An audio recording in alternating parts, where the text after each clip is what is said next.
Hello friends. आज हमारे पास बहुत सारी किताबें हैं और ये एक चकित भी करता है हमको कि अचानक से कोई किताब हमें चुन लेती है या हम किसी किताब तक पहुंच जाते हैं। बहुत दिन से मन था कुछ किताबों पर बात करने का और बताने का कि उस किताब तक आखिर मैं पहुंची कैसे और उस किताब से मैंने क्या पाया। तो इस श्रृंखला में मैं सबसे पहले जिस किताब पर बात करना चाहती हूँ वह है उमा शर्मा जी की अंतर यात्राएं वाया वियना। उमा सर की एक कहानी मैंने पढ़ी थी, दुश्मन मेमना। उस कहानी को अगर आप पाएंगे तो आपको लगेगा कि ये आपके ही घर की कहानी है, स्पेशली अगर आपके पास टीनेजर बच्चे हैं या बड़े होते हुए बच्चे हैं तो एक एक संवाद, एक एक दृश्य जो उस कहानी का है वो आपको अपने घर का जाना पहचाना लगेगा। उस कहानी को पढ़कर उमा जी की अन्य कहानियों को तलाशते हुए मैं अमेज़न तक पहुंची और वहां पर कहानी संग्रह छोड़कर जो मेरी दृष्टि है वह इस किताब पर रुक गई, क्योंकि एक तो अंतर यात्राएं जो शब्द है यही मुझे बहुत लुभाता है। दूसरा, इस पर ये जो पेंटिंग बनी हुई है, ये जो पेंटिंग है वो गुस्ताव जी की पेंटिंग है और गुस्ताव क्लिंट जो है बहुत बड़े पेंटर रहे हैं और ये सहयोगी था कि उस समय मैंने पांचवें पुरुष की तलाश में कहानी लिखी थी जो कि सूरजमुखी पर आधारित पेंटिंग्स पर जिसके केंद्र में है। और गुस्ताव क्लिंट की उस सनफ्लावर की पेंटिंग्स के अतिरिक्त मैं उनकी अन्य पेंटिंग्स के विषय में भी मैंने जाना समझा था।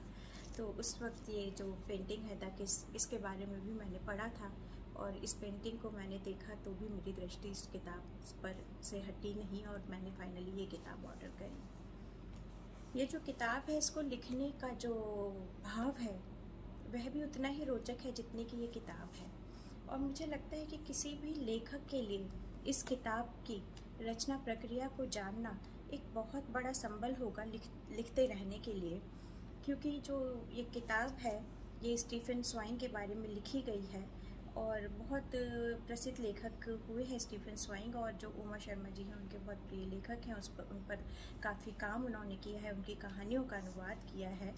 तो आज जब हम देखते हैं कितना ज़्यादा ब्रांडिंग का, मैनेजमेंट का जो दौर है कि जिससे हमको लगता है कि हमको ये कहीं राह देगा, हमको कहीं मंच देगा, उसके लिखे पर हम बात कर रहे हैं, काम कर रहे हैं। तो ऐसे समय में एक ऐसे लेखक के बारे में कोई केवल लिख नहीं रहा, वह उस देश में जा रहा है, उस शहर में जा रहा है कि जहाँ उसका प्रिय लेखक कभी रहा होगा, जहाँ के लोगों ने, जहाँ की वनस्पति ने, जहाँ की आबो हवा ने उसके चिंतन को प्रभावित किया होगा, किन परिस्थितियों से वह गुजरा होगा, किन किन राह से वह गुजरा होगा। वहाँ जाना, उस लेखक के का जो पूरा संसार था उसको महसूस करना, तो मुझे लगता है कि अपने आप में बहुत बड़ी बात है। और ऐसा लगता है कि एक बेचैनी उनके अंदर थी कि स्टीफन स्वाइंग जिन से मिले, जिस बेंच पर बैठे, जिस राह से होकर गुजरे, वहाँ वह हर जगह उसको पहुँचे और महसूस करें। तो अपने आप में जो इस किताब का पीछे का पूरा कंसेप्ट है यही कितना खूबसूरत है और मुझे लगता है कि इस पर कोई फिल्म भी बने तो कितनी सुंदर बनेगी। तो इस किताब को जब मैंने पढ़ना शुरू किया तो ये बहुत भटकाने वाली किताब है और इस भटकन को मैं पसंद करती हूँ, क्योंकि मुझे उन किताबों को पढ़ना अच्छा लगता है जो मुझे समृद्ध करते हैं, मुझे नई चीज़ें बताते हैं। और ऐसा मुझको लगता है कि या तो हम बहुत गहरा उन चीज़ों से जुड़ जाते हैं जो बिल्कुल हमको अपना लगता है कि ये तो अरे हमारा ही बात लेखक ने कह दी, या हमें उन चीज़ों को जानना अच्छा लगता है जिनसे हम बिल्कुल अपरिचित हों। बिल्कुल एक तो ऐसी ही कई बीहड़ अपरिचित रास्तों पर ये किताब मुझको हाथ पकड़कर ले जाती है और उनसे मेरा परिचय कराती है, इसलिए भी मुझे ये जो किताब है बहुत प्रिय है। इस किताब में जब मैं शामिल होती हूँ उमा सर के साथ में तो एक जगह पर उन्होंने लिखा है कि जो कोई भी मिथक होता है वो इकहरा नहीं होता, उसके कई रूप, रंग और छटाएं होती हैं। ऐसी ही मेरी यात्रा भी रही है, कई पर्दों पर ये यात्रा मेरी चलती है इस किताब के साथ में। यहाँ पर रैम्ब्रा भी आते हैं, प्रभु जोशी भी आते हैं और एक पेंटिंग आती है निम्फ एंड शेफर्ड। उस पेंटिंग का जब जिक्र आता है तो मैं उस पेंटिंग के बारे में तलाशती हूँ।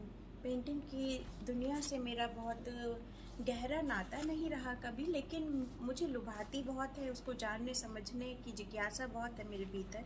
तो जब मैं इस पेंटिंग को तलाशती हूँ तो मुझे 2 कविताएं भी मिलती हैं। एक कविता है the passionate shepherd to his love, और दूसरी इसके रिप्लाई में लिखी गई है the nymph's reply to the shepherd.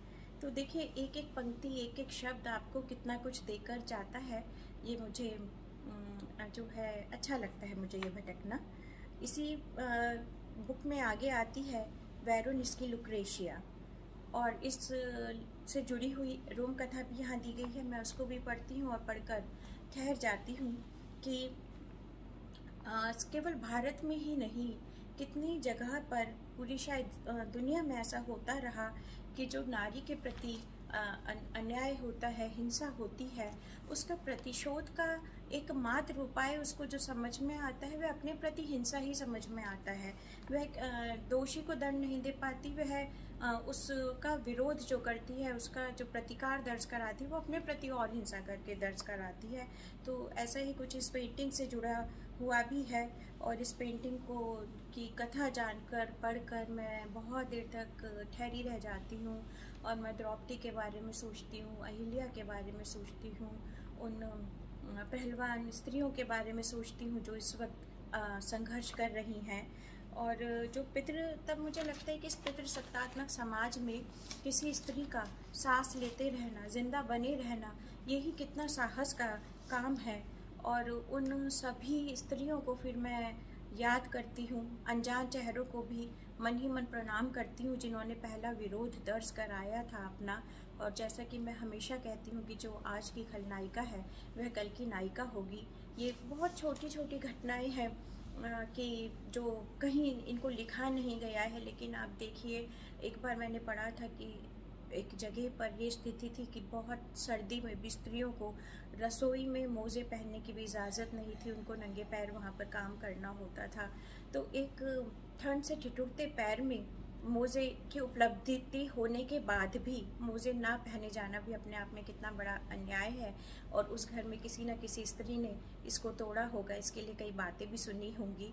और आज तो हम बहुत सारे रसोई घर ऐसे भी हैं जहाँ पर कि हम मोज़े तो खैर पहन ही सकते हैं, और अपने जो फुटवेयर्स हैं उनको भी पहन कर जा सकते हैं। ये सोचने में आज कहीं हमारे चिंतन में ही नहीं आता कि जब हम रसोई में जाते हैं कि कभी ऐसा भी हुआ होगा कि किसी रसोई में बेहद ठंडे फर्श पर कोई स्त्री वहाँ पर बैठकर जो है खाना बना रही होगी, और उसको ये इजाज़त नहीं होगी कि अगर आपके पैर ठंड से नम हो रहे हैं तो आप उनमें मोज़े पहन लें। और यहीं पर मैं फिर स्टीफन स्वाइंग की ही 2 कहानियों तक पहुंचती हूँ। एक बहुत ही प्रसिद्ध कहानी है, शायद उनकी अगर मैं कहूँ सबसे प्रसिद्ध कहानी है तो भी गलत नहीं होगा। कहानी का नाम है लेटर्स ऑफ अननोन वुमेन, अनजान औरत के खत। बहुत बहुत बहुत चर्चित, बहुत पसंदीदा सबकी कहानी है, और इस पर बहुत सारे मंचन भी हुए हैं इस कहानी के, और मुझे लगता है अगर कोई फिल्म भी शायद हो सकता है बनी हो। तो जब मैं इस कहानी को पढ़ती हूँ तो बहुत मुझे बेचैनी होती है और बहुत असहमतियाँ होती हैं, और लगता है कि ऐसा क्यों हो रहा है इस कहानी में, ये सब क्या चल रहा है। और मैं ये भी सोचती हूँ कि जब सबको ये इतनी कहानी पसंद आई है तो मुझको क्यों नहीं आ रही है। तो मुझे लगता है कि जो समय होता है, समय के साथ जो पहले का जो समय था उसमें वह स्त्री, अगर हम बांग्ला उपन्यास भी पढ़ते हैं अपने यहाँ के भी, तो जो एक समर्पित स्त्री थी वह हमें बहुत भाती थी। स्त्री का समर्पित होना एक जुड़ाव उससे महसूस करा देता था। लेकिन आज जब समय बदला है, स्त्री से हमारी अपेक्षाएं बदली हैं, स्त्री को देखने की दृष्टि बदली है, तो हमें वो समर्पण जिसका कि कोई मान नहीं मिल रहा उसको, जिसका कोई आदर नहीं है सामने वाले की दृष्टि में, ऐसा समर्पण करती हुई स्त्री हमें व्यथित करती है, हम उसको रोकना चाहते हैं। तो यही इस कहानी में भी मेरे साथ भी होता है। और इसके बाद मैं पढ़ती हूँ बर्निंग सीक्रेट कहानी। आप देखिए कि ये जो किताब है कितना एक एक पन्ने पर आपको इतना कुछ देकर जाती है कि इसका एक पन्ना आप पढ़ते हैं और उसके बाद आप 40 पन्ने 50 पन्ने कहीं कहीं और से ढूंढ कर पढ़कर वापस इस किताब पर लौटते हैं। तो जब मैं बर्निंग सीक्रेट पढ़ती हूँ तो वह मुझे मनु भंडारी जी की भी याद दिलाती है, आपका बंटी की याद दिलाती है। बाल मनोविज्ञान पर बहुत सुंदर कहानी है। और इसमें जो स्त्री है वह अपनी पहचान तलाश रही है, अपना सुख तलाश रही है। तो ये एक स्त्री का बदला हुआ रूप हम इस कहानी में देखते हैं। और आप देखिए, एक ही लेखक की अलग अलग समय पर लिखी हुई कहानियाँ या एक ही समय पर लिखी हुई अलग अलग कहानियाँ भी किस तरीके से अलग रूप में स्त्री को, पुरुष को, समय को हमारे सामने दर्ज करती है। और इसलिए मुझे लगता है कि कभी भी किसी लेखक का जब आप आकलन करते हैं तो कुछ उसकी किसी एक कहानी से, एक पंक्ति से आप नहीं कर सकते, क्योंकि जो लेखक लिख रहा है ज़रूरी नहीं है कि वह अपने मन की बात आपको बता रहा है, अपने जो उसकी जीवन दृष्टि है या उसके आदर्श हैं उनको वहाँ पर लिख रहा है। ऐसा भी बहुत संभव है कि वह जो समाज में उसके आसपास घट रहा है वहाँ से एक दृश्य उठाकर आपके सामने रख रहा है कि देखिए, इसी समय में ऐसे भी जीवन किसी ने जिया था, इसको देखिए, इसको समझिए, इसकी भीतरी परतों तक पहुँचिए। तो यह भी उसकी एक मंशा हो सकती है। इसी किताब से जो है मैं कुछ पंक्तियाँ पढ़ना चाहूँगी। जो ये किताब है इसमें उमा जी की बात तो है ही है, और बहुत सुंदर साथ उनको मिला है अपने सीनियर लेखकों का, समकालीन लेखकों का। तो उनसे भी जो चुन चुन कर मोती हैं वह इसमें उन्होंने पिरोए हैं और हम तक पहुंचाए हैं। तो उनको भी जानना, सुनना, समझना बड़ा सुंदर एहसास है वो। इसमें एक जगह पर उन्होंने लिखा है कि वह वेरहारन के संदर्भ में मसलन चौथे अध्याय की शुरुआत देखें। महान कलाकारों का जीवन कर्म एक नहीं 3 स्तरों पर कलात्मक होता है। वास्तव में रचित तो खैर पहला है ही, लेकिन वह हमेशा सबसे अहम नहीं होता। दूसरा है उस कलाकार का जीवन, और तीसरा होगा उसकी सृजन और उसकी प्रक्रिया, उसके कवित्व और जीवन के बीच रसा बसा जैविक सामंजस्य। इसी जैविक सामंजस्य को समझने, जानने, उसको महसूस करने के लिए मैं इस किताब के साथ हूँ और लगातार बनी हुई हूँ। यह एक ऐसी यात्रा है जो मैं नहीं चाहूँगी कि कभी भी ख़त्म हो। अगर आप चाहें तो इस किताब को पढ़िएगा, और इस किताब को पढ़कर आपने क्या पाया मुझे कमेंट बॉक्स में ज़रूर बताइएगा। शुक्रिया।